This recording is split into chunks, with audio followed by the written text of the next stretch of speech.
नमस्कार, आप तमाम दर्शकों का स्वागत है। मैं हूं मनीष कुमार झा।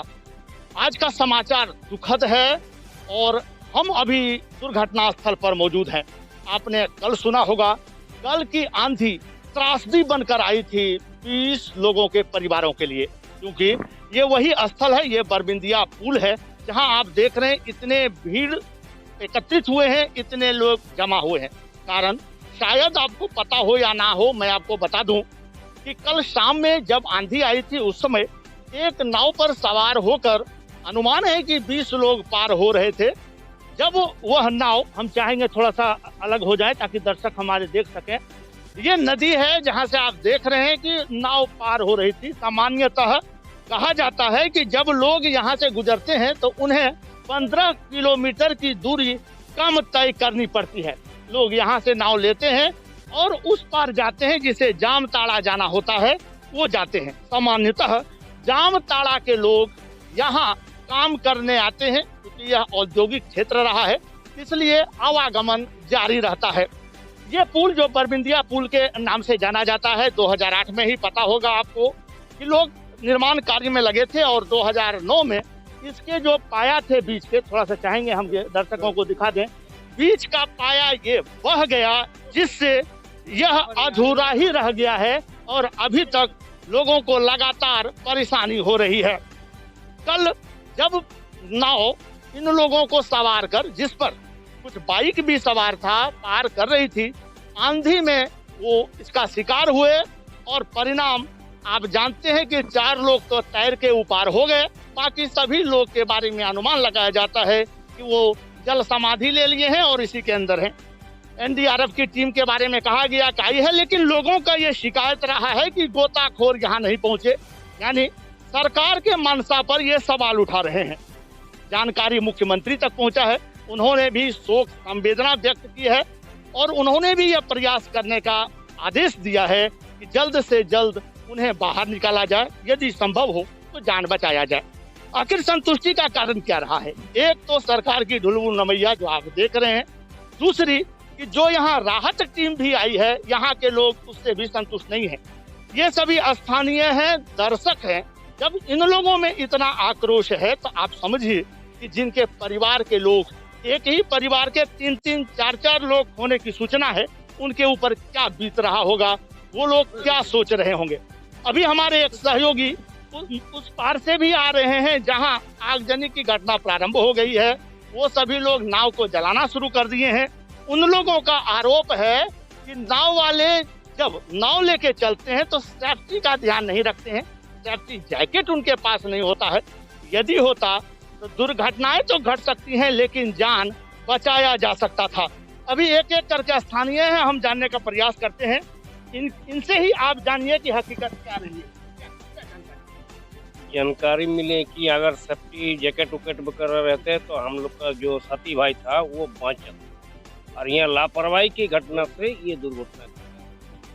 अब आप बताइए कि आपको क्या जानकारी मिली, ये दुर्घटना कैसे घटी? जैसे हमको खबर मिली वैसे ही हम लोग फौरन आए।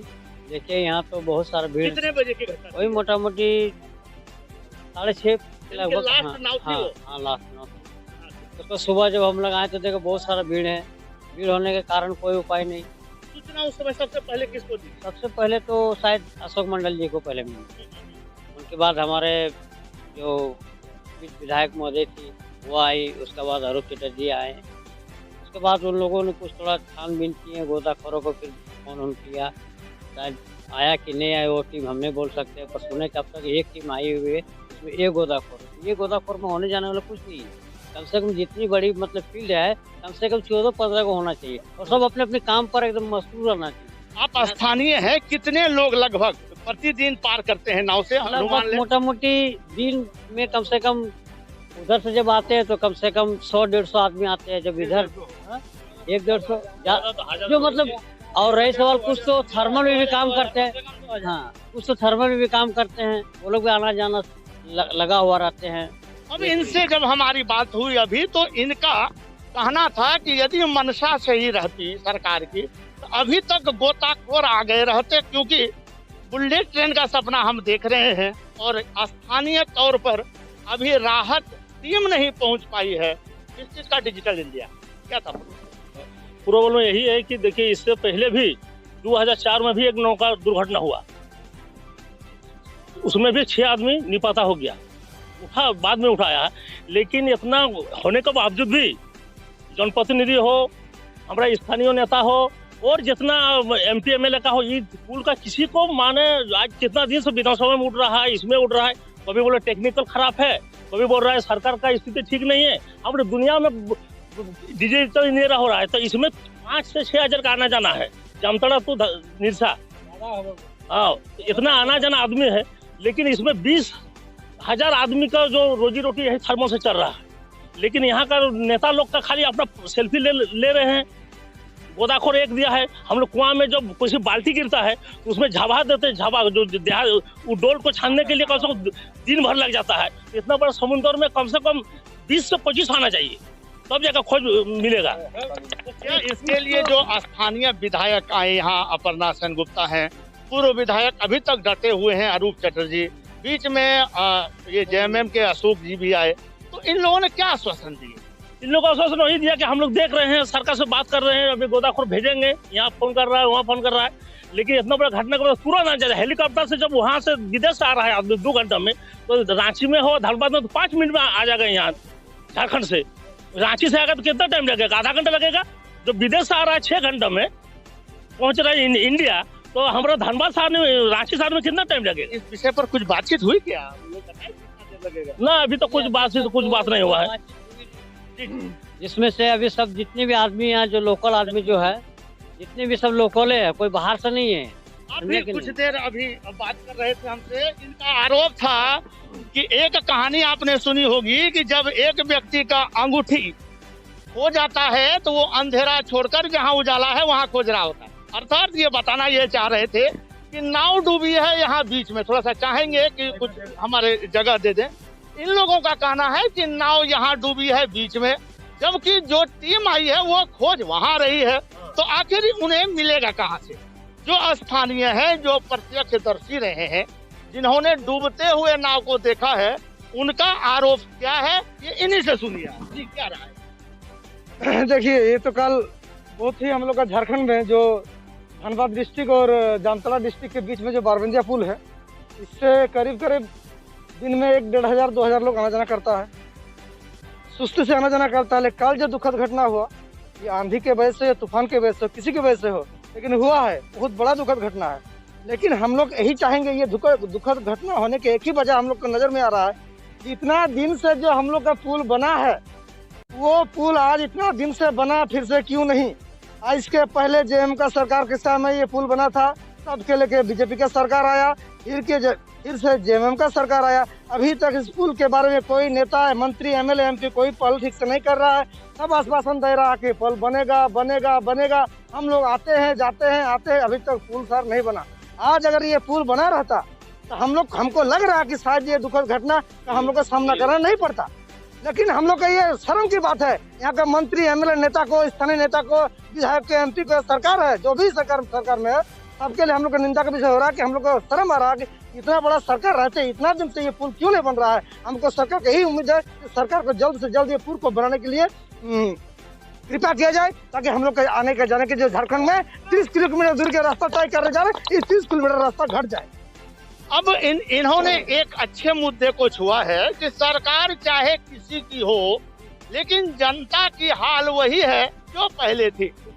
आज मुख्यमंत्री हेमंत सोरेन कह रहे हैं कि हम नए झारखंड का निर्माण करने जा रहे हैं, विपक्ष उनका साथ दे। अब समझिए बात को कि यदि वो नए निर्माण करने जा रहे हैं तो ये जो पुल, जो अभी इन्होंने आरोप लगाया, ये कब तक समाधान होगा समस्या का? कब तक लोगों की जान यूं ही जाती रहेगी? यह देखने वाली बात होगी। लेकिन ये है ग्राउंड रिपोर्ट। अन्यथा हर सरकार अपनी अपनी पीठ थपथपाती है कि मैं आया तो ये किया, लेकिन ग्राउंड रिपोर्ट है कि किसी ने कुछ नहीं किया। अब हम आपको दिखाते हैं, आइए, जहां घटना घटी है उसके बारे में हम आपको दिखाते हैं और समझाने का प्रयास करते हैं कि एक्चुअल हुआ क्या था। जी थोड़ा सा समय दे दें, हम चाहेंगे कि कैमरामैन आपको दिखाएं। ये जो 2 पोल आप देख रहे हैं, जहां वो नाव चल रही है, उसके बीच में ही दुर्घटना होने का अनुमान है, स्थानीय बता रहे हैं। अब गोताखोर यहाँ है नहीं, इन लोगों का कहना है कि कांटा, जिसे हम सामान्यतः कुएं से बाल्टी निकालने का काम परंपरागत तौर पर करते हैं, उससे ही प्रयास किया जा रहा है कि डूबे हुए जो मोटरसाइकिल है या जो लोग उसमें जल समाधि ले चुके हैं उन्हें निकाला जाए। 18 घंटा से अधिक समय बीत गया, लेकिन अभी तक रिजल्ट क्या है? शून्य रहा है। अब कुछ कहना चाह रहे हैं स्थानीय हैं। जब इन लोगों को मेरे बारे में पता चला तो एक आस जगी और ये लोग मेरे पास आए हैं। क्या कहना चाह रहे हैं? सर बोलेंगे एक बात सर बोल रहे हैं। और जो कल की सर जो घटना है, ये घटना कल 5:30-6 बजे के करीब लगभग हुआ है। अभी से लेकर जितना भी नेता आया है, चाहे हम लोग का विधायक जी हो, पूर्व विधायक हो, यहाँ के स्थानीय नेता अशोक मंडल जी हो, जो कोई भी नेता आया, सब हम लोग को आश्वासन दे रहा है कि सांत्वना दे रहा है कि हाँ हो जाएगा काम, आ रहा है, सबको फोन लगा रहे हैं, कर रहे हैं। लेकिन हमको यही मांग है, जो ये लोग काम कर रहे खाली फॉर्मेलिटी सर हो रहा है। हम लोग के हिसाब से जब तक ये 5, 7, 10 गोताखोर नहीं है अंदर से, जो समुद्र में गोताखोर तैरता है ना सर, वो गोताखोर जब तक नहीं है यहाँ पर अंदर, तब तक ये लाश उठना सर मुमकिन नहीं। आप हमें बताएं कहाँ के लोग इसमें थे, कुछ जानकारी है? देखिए सर, हमको तो अभी जो घर में हम थे, हमको सुनने में मिला कि उपटुड़िया का कुछ बीरगांव का था, कुछ मेझिया का था, ये शामपुर का था, यही सब सुनने में आया है। इसमें 2-4 गो बच्चा भी था सर, 2-3 औरत भी था सर। और भी हमारे साथ हैं, ये भी कुछ रखना चाहते हैं अपनी बात, इनसे भी सुनिए क्या रही है जी। मैं हेमंत तिवारी, समाज सेवी। मैं कहना चाह रहा हूँ, एक बात कहना चाह रहा हूँ कि सरकार जब यहाँ पर 38 करोड़ का पुल बना सकती है, तो उसके मालूम होना चाहिए था कि पहले अलर्ट कर देता। मौसम विभाग आज इतना तत्पर है। मौसम विभाग अलर्ट कर चुकी है सर, उसे दोष नहीं दे सकते हैं, उसने अलर्ट कर चुका है कि बारिश होने वाली है, लगभग लोगों को पता है, लेकिन मौसम इतना जल्दी परिवर्तित हो गई, लोगों को ये जानकारी नहीं था जी। अच्छा ठीक है, उसके बाद हम बोल रहे हैं कि यहाँ का प्रशासन क्या कर रहे थे, जो नाव चल रहा था, यहाँ का प्रशासन क्या कर रहे थे? ये सवाल है, ये आपका सवाल है। ये प्रशासन क्या कर रही थी यहाँ पर? प्रशासन जब अलर्ट कर दिया गया तब नाम बताया, नाम बताएं। हेमंत कुमार तिवारी जी। अब तिवारी जी का सवाल है कि जब सेफ्टी नहीं था उस नाव में, जैकेट नहीं था उस नाव में, तो फिर प्रशासन कर क्या रही थी? क्या प्रशासन का काम वही रह गया जो अभी पूर्व विधायक अरूप चटर्जी लगाए थे आरोप कि गोबर गाड़ी से भी पैसा वसूला जाता है और लोगों का जान? आप देख लें, दूसरे जगह भी चलेंगे और आपको दिखाएंगे क्या रहा है खास। आपको दिखाने का मेरा तात्पर्य यही था कि दुर्घटनाओं का कारण उसे जाने और प्रयास करे कि उसे समाधान किया जाए ताकि इसकी पुनरावृत्ति ना हो। अभी के लिए हमें अनुमति